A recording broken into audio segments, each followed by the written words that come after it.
So Yeah, congratulations. like I said, I never even heard of it. Yeah, I was trying to figure out how to get it set up, and my husband's like, "You should do a Google Hangout," and I'm like, "Okay." So, so here we are. All right, awesome. So I'm looking at. I have a lot of notes, but I'm not going to ask you like any crazy questions. So don't like Okay. get nervous or anything like that.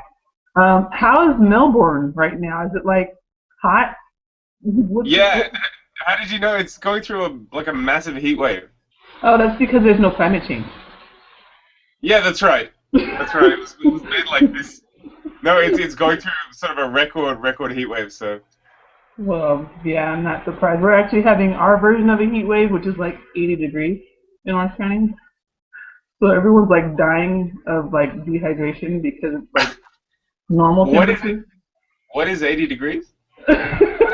No, 'cause I don't even know what that is You in know, Celsius. I'm a California girl, so for me, like my whole life has been between somewhere between 70 and 85 degrees. So I don't know what there is outside of that. So I'm sorry, I can't relate to seasons, but So I could. where are you in California? Orange County, so which is basically like 30 minutes out of Los Angeles. Oh, okay. Yeah, I'm right next to Los Angeles. I didn't want to live in LA because it's just disgusting. So I chose super, super, like, very conservative, very safe, very white Orange County. Is it fun? No. we're Do, actually do you, looking to move somewhere more diverse soon, but it was good because we had 3 kids and it was nice to have them here and get settled and all that stuff. And now we're ready to just go somewhere else. do you run the blog full time? No, well, I wear a lot of hats. So my husband and I run the blog together.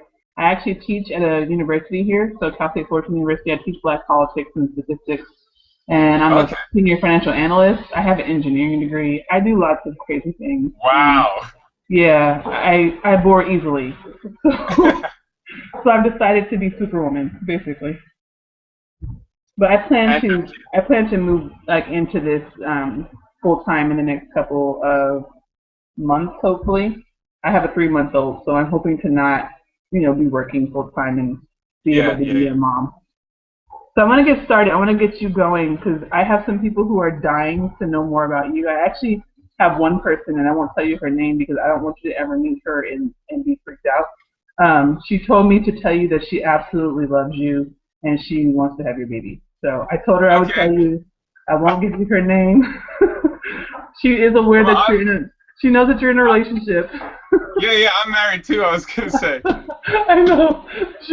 She knows that, but I promised her I would tell you. So there you go. I told you. Okay, so let's get started. Um, so I actually know that you're best known as a comedian.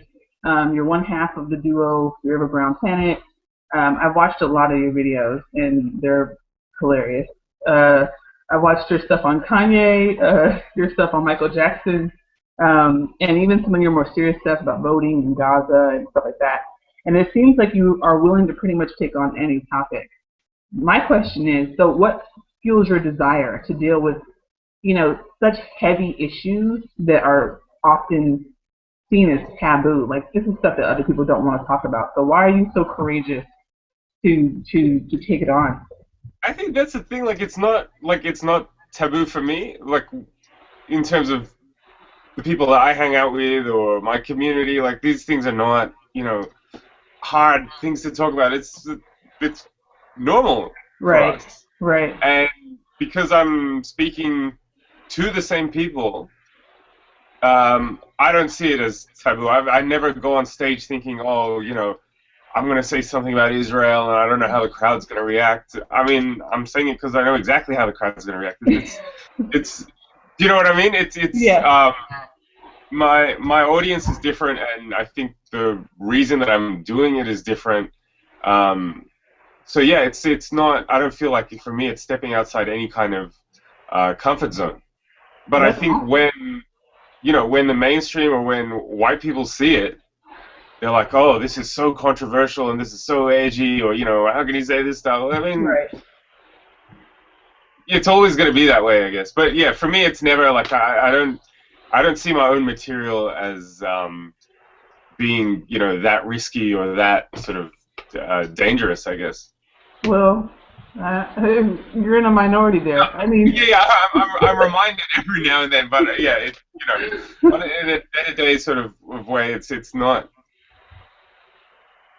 yeah, I mean, I guess for me, I write about the same topic. So I write about, from a black woman's perspective in America, about the same exact stuff. And I've had people, my neighbors who are white, read my blog, and they're like, "Oh my gosh, I'm so sorry that that's your experience. I'm so sorry." Like they're apologizing, and I don't write it to guilt them. I'm writing it because it's my lived experience. It's real life. So Yeah, I totally understand what you're saying when you say, you know, it's normal for me. But how does it feel when your normal is so abnormal for a majority of white people?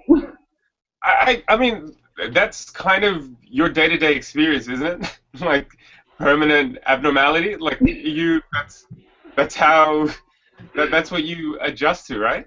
Basically. And and I guess the flip side to that is, you write or I write for a particular audience, and I write, to say a certain thing, and then because it's seen as, something strange, whatever, then the assumption is, oh, you're trying to educate people, or you're trying Right. to you're trying to show the mainstream how wrong they are, or trying to Right. change people's opinions.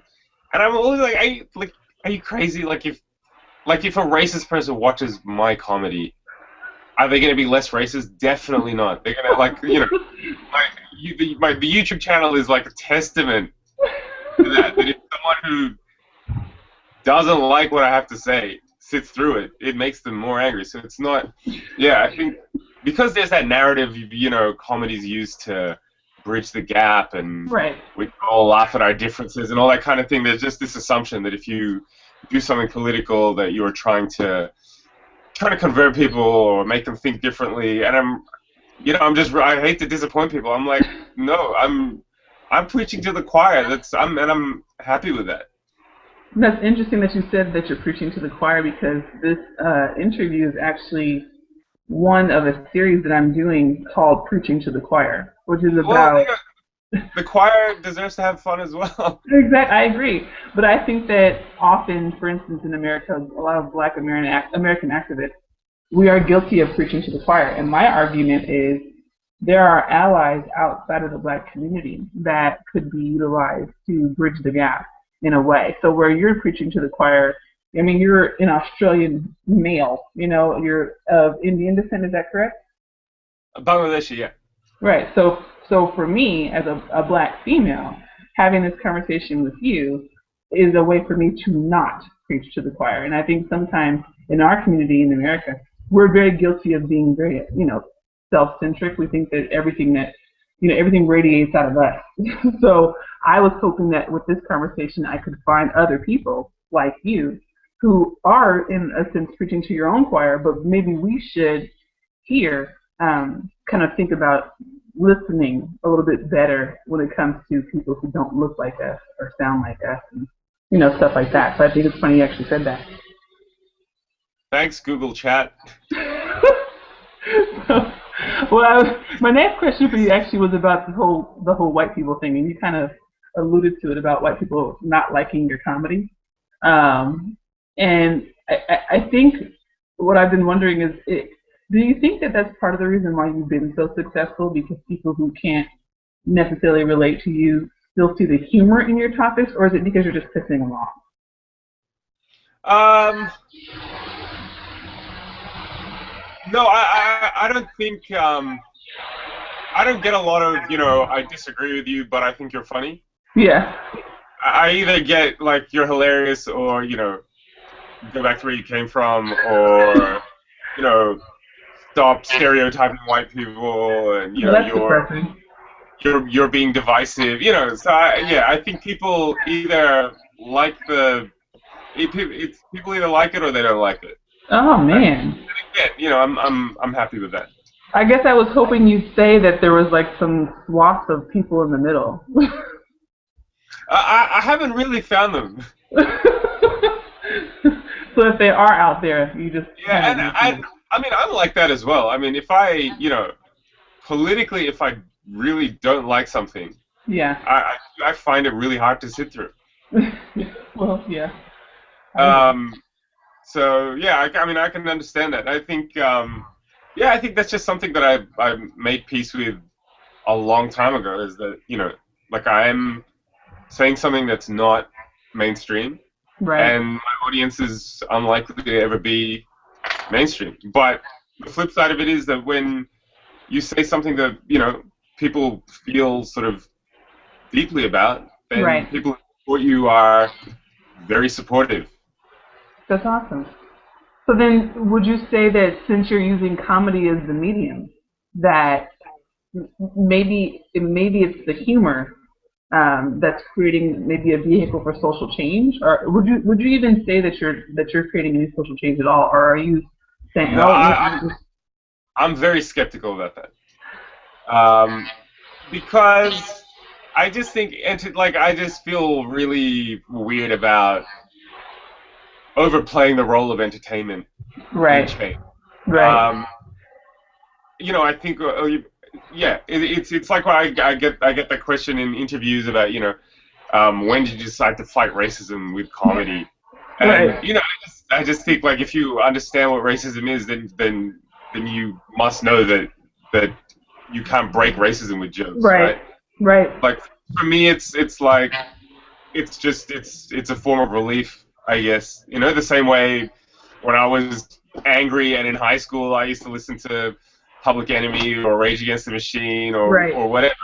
right. You know, it's the same thing. It's kind of the soundtrack to what people are feeling. But I just think personally, for me to say that it's you know that I'm moving and changing things is it's just too much, because it's at the end of the day it's comedy. I You think know, you're and humble. I think you're just being humble. I think, especially because of the internet now, Yeah. you know, the the things that we're doing are getting a lot more traction, right? Because people don't have to rely on TV or radio or all the other Right. kind of traditional forums where this stuff doesn't get said.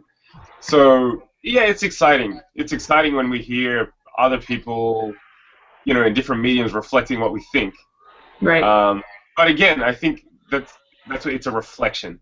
Art's a Got it. reflection of people's real everyday sort of struggle. That's kind of awesome. I see what you're saying.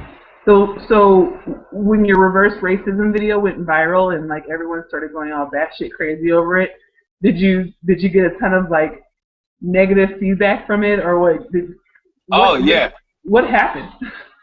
I mean, it was kind of like the normal response to every other video, but just on a massive scale. So like, there was like all the awesome messages from around the world saying, "Hey, I never heard of you, but like I appreciate what you do, blah blah." Right. And then there was all of the psychotic, racist hate mail as well, but just magnifying.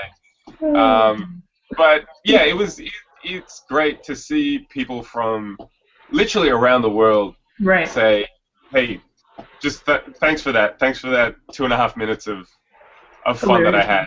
It was You know, absolutely and hilarious. a lot of people, with a couple of my other videos as well, have said, "Thank you. I'm going to use this every time I have this argument with someone."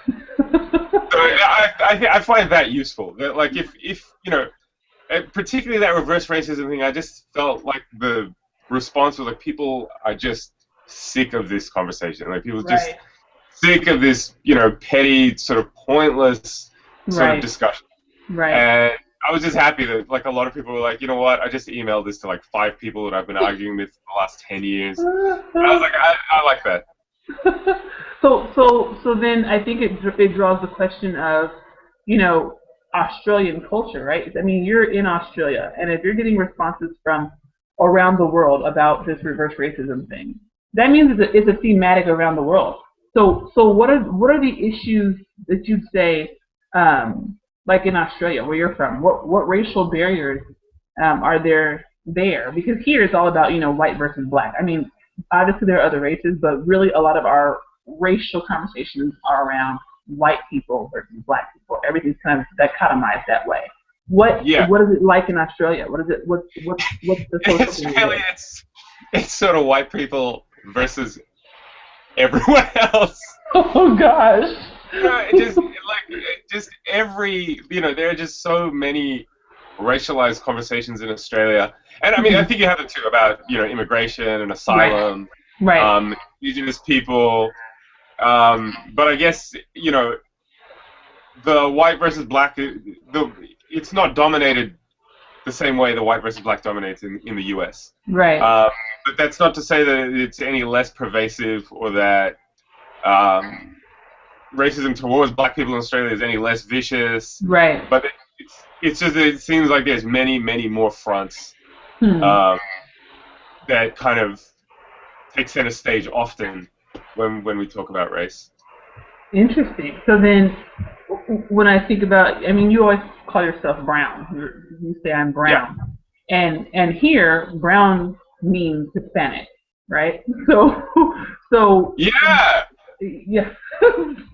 So there, what does brown even mean? Does brown encompass, people who are of African descent? Does it? I mean, what is it? Yeah. I mean, for me, it does. I mean, for me, actually, like, so Fear of a Brown Planet was a joke that a friend of mine and I used to have at university. When I just finished high school, Yeah. I finished high school just before 9/11, Hmm. and 9/11 was kind of the pretext for a whole new sort of framing of immigration and Right. Right. asylum seeking sort of stuff in Australia. So Fear of a Brown Planet was, for us was basically shorthand for the war on terror. Got it. And yeah, I think uh, brown is kind of a sliding window, the way really white is a sliding window. I Yeah. think when we say white day to day, we mean all kinds of different things. Actually, sometimes we mean literally Caucasian or Right. Anglo-Saxon people. Sometimes we're talking about whiteness. Sometimes Right. we're talking about people who are light-skinned. So for me, brown was just kind of the opposite of whatever white is at that particular time. Got So it. sometimes brown means Arab and South Asian at the airport. Mm-hmm. Sometimes brown to me just means not white. And sometimes people are just like, okay, well, I mean, like, just structurally, if you are talking about the opposite of white, why don't you just say black? And I think the reality is, like, I understand that academically, as Yeah. blackness being the opposite of whiteness, Right. but I think realistically, when we talk about communities, there's not enough solidarity between black people and primarily Arab and South Asians Right. that I think it's cool to suddenly be like, yeah, we're all black, like it's fake, and people wouldn't stand for it.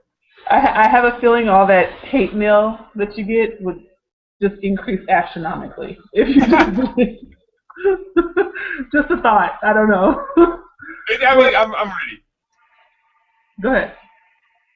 So yeah, I mean, it's like I said, it's kind of a flexible term, Right. uh, but I feel like no one's ever been confused by it. No, I agree. I agree. And I mean, I'm a black woman and I call myself brown.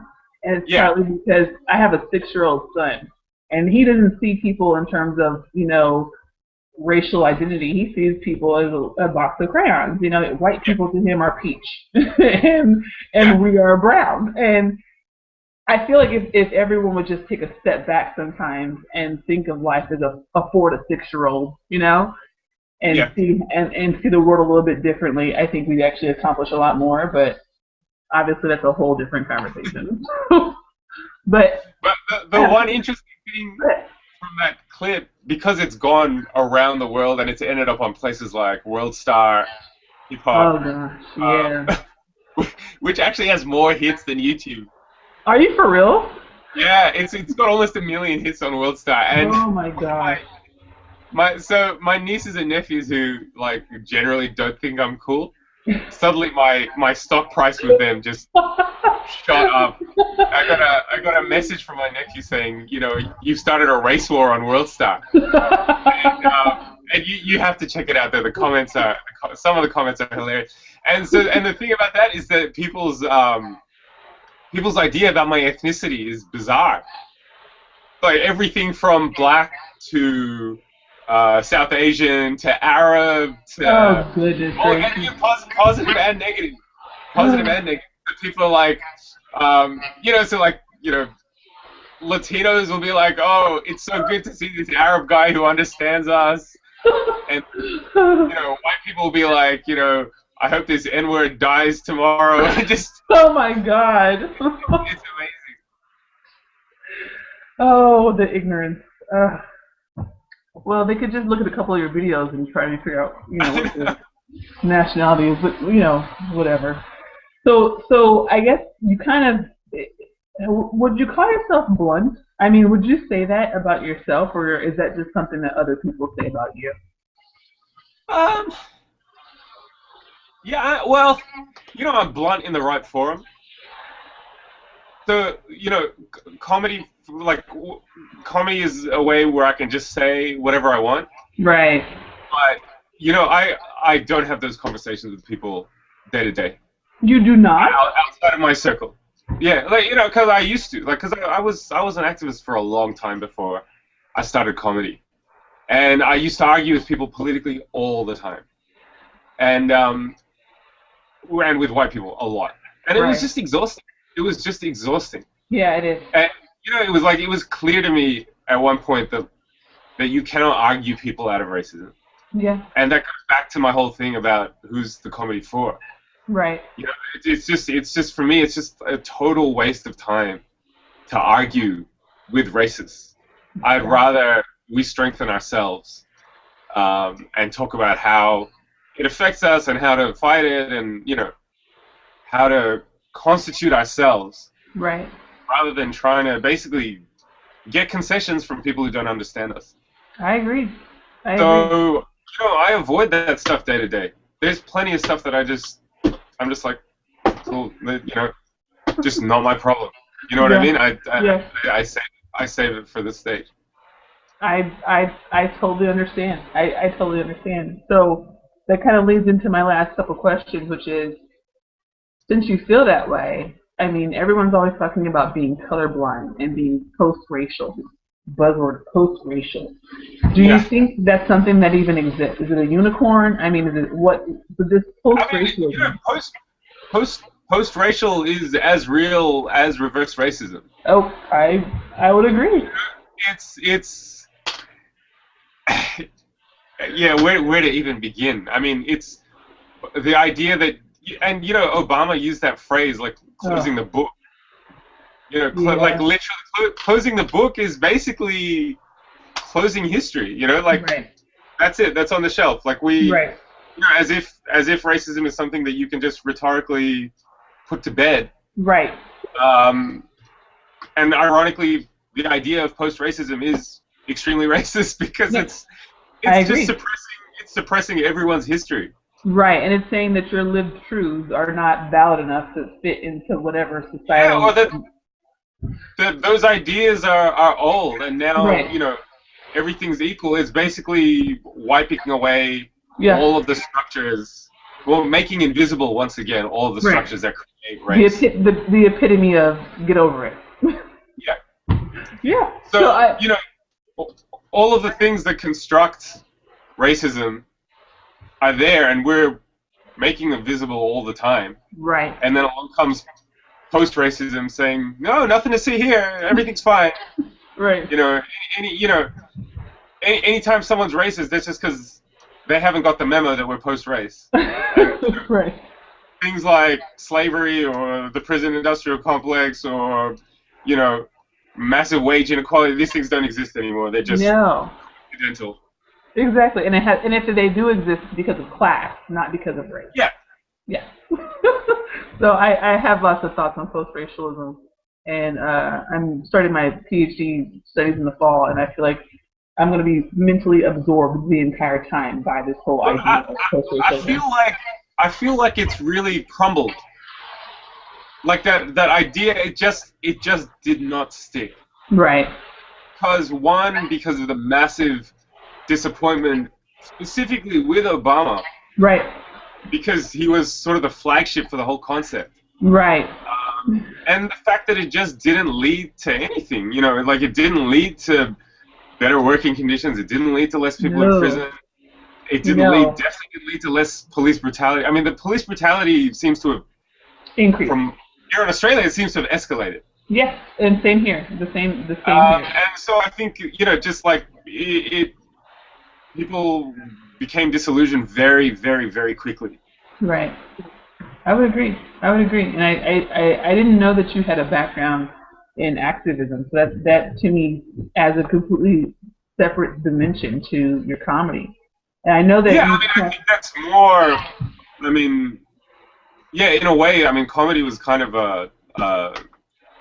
an add-on to that.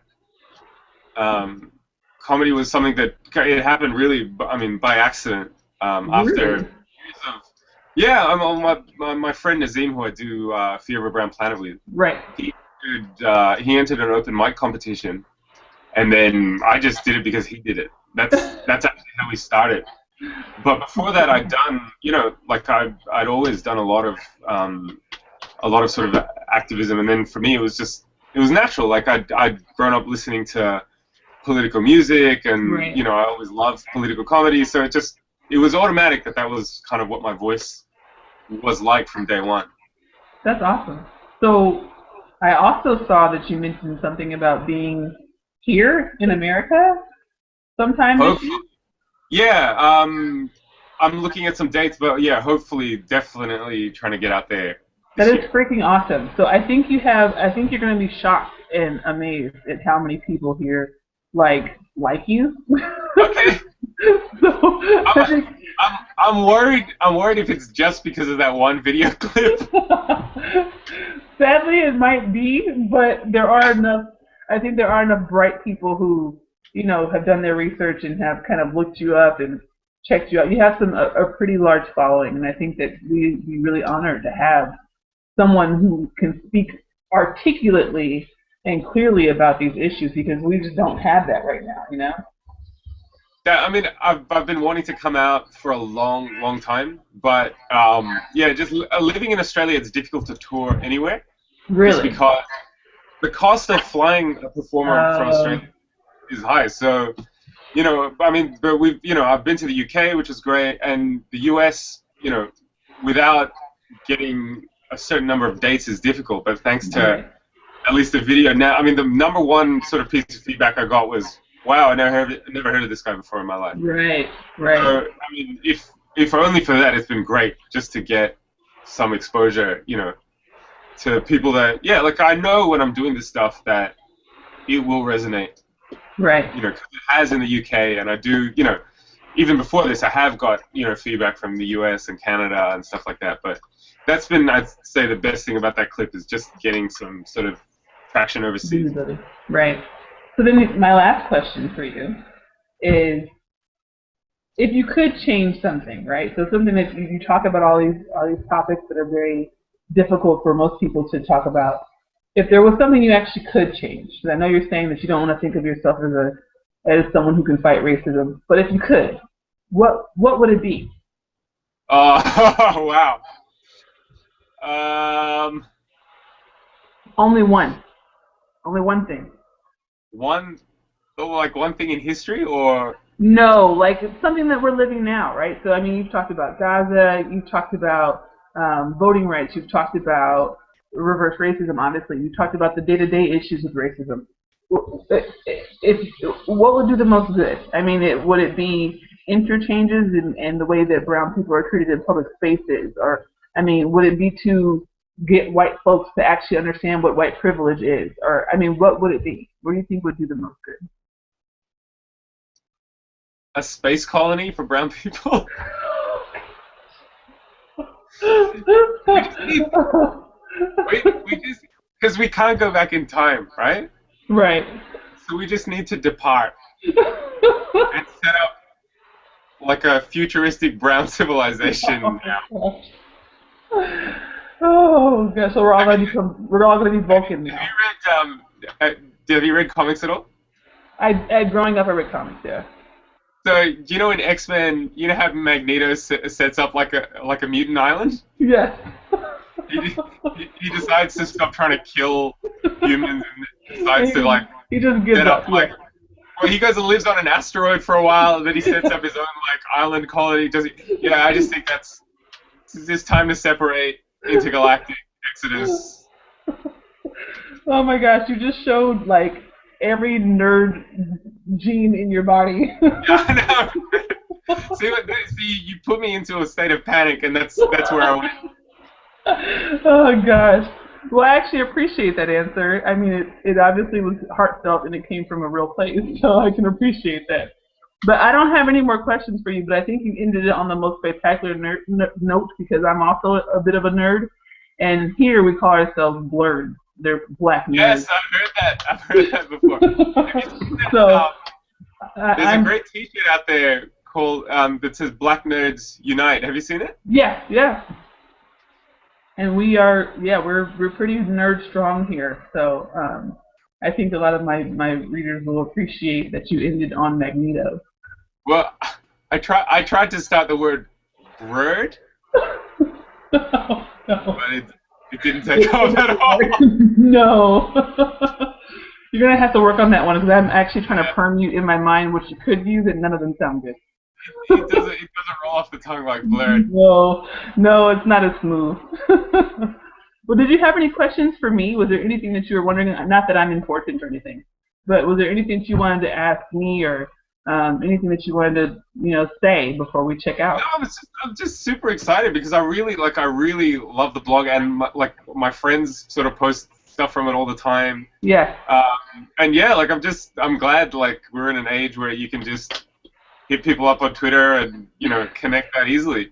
I am too, and actually the person who said that they love you and want to have your babies, she's the one that said you should totally ask him if he wants to interview. And I'm like, yeah, right. He's Aamer Rahman. Come on, like, are you serious? She's like, just ask him. So I agree. It's awesome that you can find someone on Twitter and find someone on Google Chat and talk across oceans. That's pretty freaking awesome. Did you have Yay, anything else? internet. Yay, internet. Yay, Al Gore. All Yes. Hey, right, well, I go ahead. really really appreciate it. It was a lot of fun. I And agree. let's stay in touch. I'm totally down with that. So that works for me. And say hello to your lovely wife. And I apologize if I offended her. I No, was no, no, no. I was not trying to do a love connection today, but I had to tell you the truth.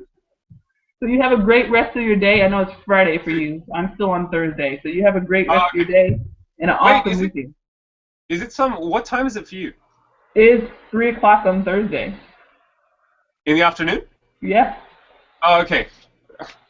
I was gonna feel really bad if this is 2 a.m. in the morning. Oh no, I'd be asleep. I have a 3-month-old. I wouldn't be up talking to you anyway.